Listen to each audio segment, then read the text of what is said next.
Good morning. It's a very busy Monday morning of news, a lot of big foreign policy stories to talk about, and foreign policy can feel very far away. But we've said it time and time again, foreign policy is personal. And we're going to talk about how these stories matter, not just for the region that they're taking place in, but for us personally, potentially as well. So let's start off with what's going on between Russia, Ukraine, the United States, and NATO. Over the last 24 hours, we got news from the U.S. government that the U.S. government has authorized the departure, or in some cases, ordered the departure of certain embassy staff and their families. Now, this is a big deal. We heard a similar report that Russia was doing something very much like that in Ukraine for its embassy staff. And the reason why we pay close attention to this is because it's a sign that tensions are ratcheting up. They're not dissipating. And when that happens, you want to take who could be your most vulnerable, like children, of your embassy staff and move them out of a country that could be headed towards conflict. So this is a big deal. The U.S. government, in the reports that we've read over the last several hours, is suggesting this is not an evacuation, but it is an ordered departure of family members of the embassy there. And so whatever word you like to choose, it really matters. It's something to pay close attention to. You know, one of the questions when we look at foreign policy is how does this affect the average person? A lot of these conversations on diplomacy happen at very, very high levels. And that is one of the reasons why foreign policy can feel very distant.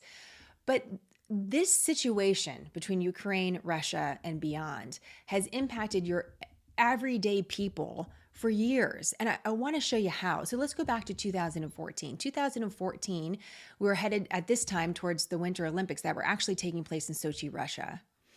And the Ukraine was under a lot of pressure politically. There was a lot of upheaval, there was protests. The pro-Russian government was eventually ousted. And after that, Russia moved in and claimed Crimea, that annexed part of Ukraine that has traditionally close ties to Russia.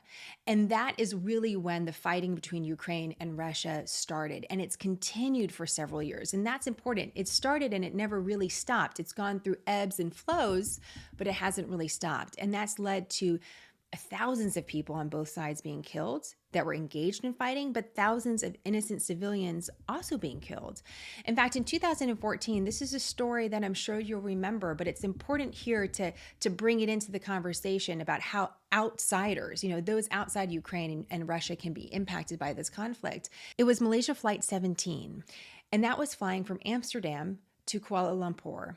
And it ended up flying over Ukraine and Russia in this disputed territory.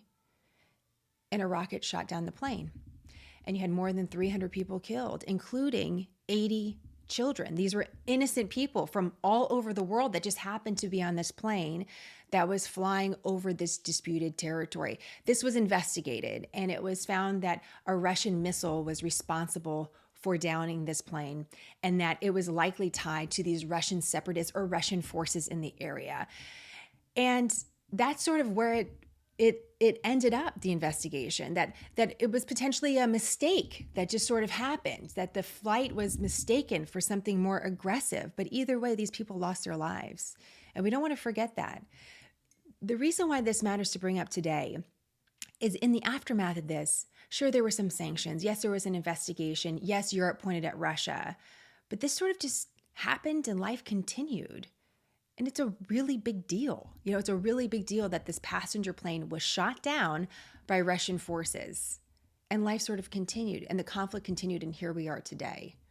So I don't want to forget those families that have already been impacted by this. And this is a reminder that, yes, a lot of high-level diplomacy takes place. And yes, high-level conflict between all sides can take place. We're hearing reports of potentially the movement of military to the area from NATO or the United States and Russia putting itself into position. That all matters. But in life, sometimes miscalculations, a simple mistake, and I'm not saying this was a simple mistake for the passenger flight being shot down. I'm saying that's being referenced at times. The reason why I think this is important, that even in foreign policy, anything on the ground, a miscalculation, someone making a mistake can actually ignite even a broader conflict. And so I'm thinking of those families today. And it's a reminder of the thousands of lives that have already been lost in this conflict. So where does this go from here? We don't really know.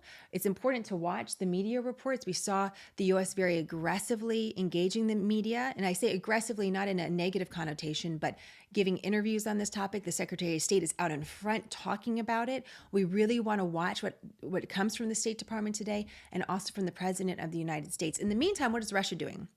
Russia is holding military drills and has been over the last couple of days with China. There's been meetings with Iran and China on the nuclear deal. And so if you look at a map and you sort of draw a line, from Russia down to the border of Ukraine, you're seeing one part of the world, which is Russia and Iran and China. And then you're seeing the western part of the world, which is Western Europe and the United States. And so we really want to watch these relationships and news coming from all those in power, but we also want to watch conditions on the ground as well. So really the story can go a lot of different directions. I want to mention to you Iran and something that's happening in the Middle East that is also worth your attention. So Yemen is the site of this massive civil war. It's been a civil war for years, and you have two main sides. You have the Houthi rebels that are backed by Iran, and then you have the what you could say more traditional Yemen government when it was functioning that was backed by Saudi Arabia and at times the United States. Well, in recent days, the fighting has intensified. And again, a lot of innocent people caught in the crossfire here.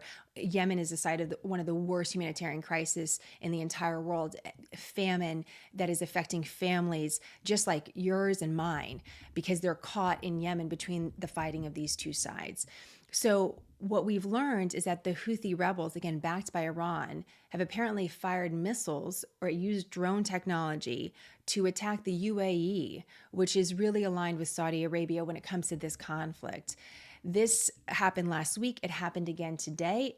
The attack last week actually killed 3 people in the UAE. So again, we're really watching this story very similarly to watching what's happening in Europe to see, does this become part of a broader regional conflict? That's always the question. When you look at Yemen and at the civil war there, it's been described as a proxy war between larger countries. So will it actually become that? So a lot to watch. Questions about that, let me know. And finally, I just want to mention this story to you real quick. It's one we're going to take a closer look at Smarter News. There is a federal court case, a trial that's starting in New York today. And it's between the New York Times and SarahPalin. It's a defamation suit. And at the center of this question is whether the New York Times maliciously defamed SarahPalin in an editorial that was written several years ago. SarahPalin says they knew it and they did it anyways. The New York Times says it was during breaking news and they made a mistake and they issued a correction. This is going to be very critical to watch because there are very few cases like this that make it to court. In the United States, you're very much protected by free speech, even when you make a mistake. And so this is a trial I'm going to be watching not only for the story between the two sides, but also for what it potentially could mean for American journalism for good or for bad. So we'll be watching that. Questions and comments on any of these stories, as always, let me know. And we have more on these stories linked on our website with some really good sources. So if you need to just dig in a little further, you can. Have a great day.